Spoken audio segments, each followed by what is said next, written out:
Generation 44. As you already hear the accent, I'm originally from Senegal. And I want to just share a brief story with you. Just 10 years ago, I grew up in a city named Kaolack, all the way in West Africa, Senegal. In a family of 28 children, a poor family, with, I know everybody like, wow, no. That's polygamy, okay? It's not one woman, right? But in the conditions that I grew up, I had a dream that I wanted to help my family. I wanted to give a chance to my brothers and sisters that I have at home. So I had a dream to come to a great place that I saw on television just 10 years ago, growing up in Africa in poverty, that I wanted to do something for my family. And that great place that I knew had a place somewhere for me to give me a chance so I can be successful and help those people behind me.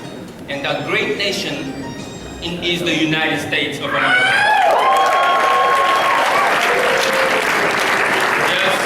Just 10 years ago, that young child from Africa couldn't even speak the language, don't have no family background in this country.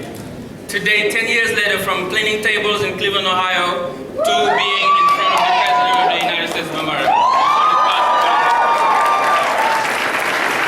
So I'm sharing this story with you to tell you that we have a great country. This is a country where people like me, ordinary people, can do extraordinary things. And we have to protect that. This is the greatest nation in earth. And we the young people in this country, we have an opportunity. Our generation will go down in the history of our country, that tomorrow, when we look back, it will be that generation who stood beside President Obama, the 44th president of this nation, and fought with him so we can help move this country forward. I am saying that to say to my fellow Americans, all of the young people that are here today, join us in this fight, because what we've done in 2008 was just the beginning. What the president has been doing for us, he's made some tough decisions, some unpopular decisions for us. He's made decisions not only on behalf of his party, not only on behalf of the opposition, but on behalf of the American people, for you and me. So we have to have his back. Do you have the back of President Obama?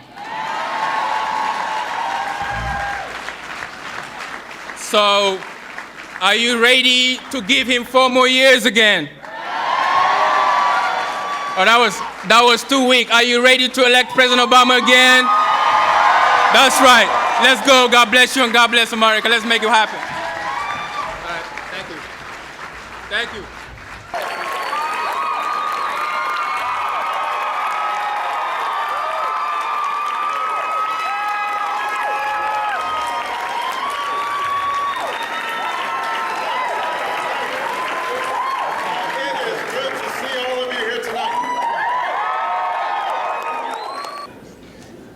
You know, I've been thinking a lot lately about this campaign during backup, and obviously it evokes memories of 2008.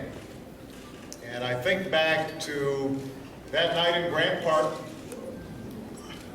when all the work, all the traveling through Iowa, all the stops by diners, and folks' living rooms, and barns in some cases, had all culminated in this incredible moment. A moment that was less about me than it was about the American people and the commitment that we made to each other. That we wanted a country that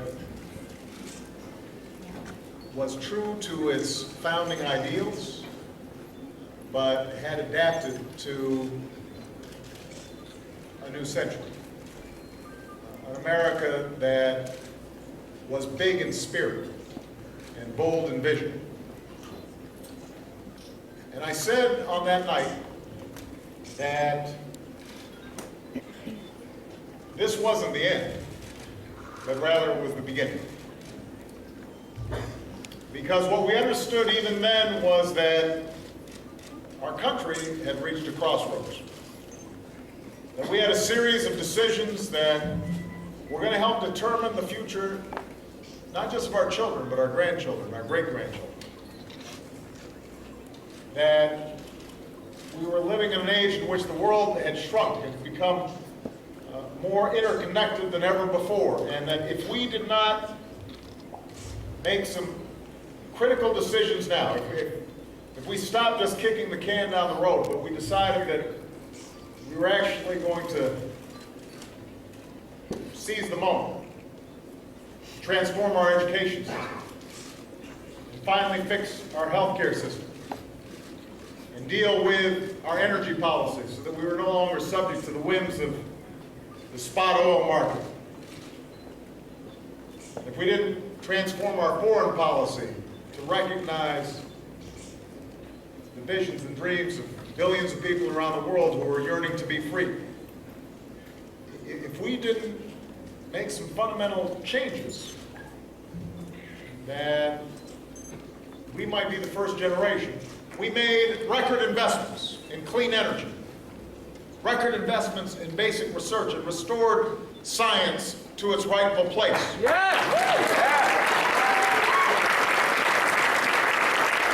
made the largest federal investment in education in our history, but we didn't just put more money in. We decided we were finally going to deliver on reform and help catalyze reforms in 40 states all across the country to make sure that schools are doing right by every single student, K through 12, and we also made sure that young people were able to afford to go to college, so we took away billions of dollars of subsidies that were going to banks and put those in the student loan system so that millions more young people were able to go to college.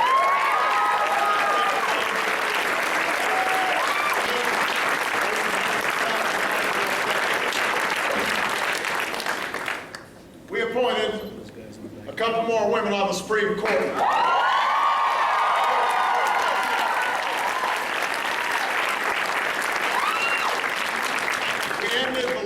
Said that you could not serve your country because of who you love.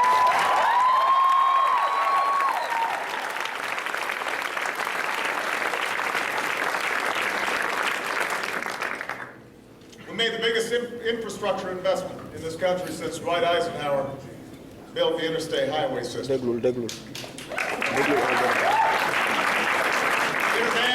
we brought 100,000 troops back from Iraq and are ending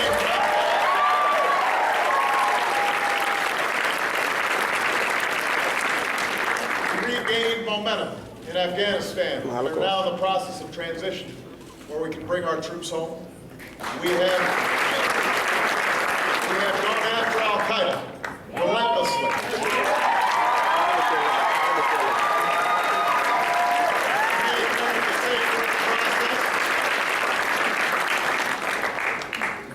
And we've restored around the world a sense of America as a responsible actor that will uphold the principles of human rights, liberty,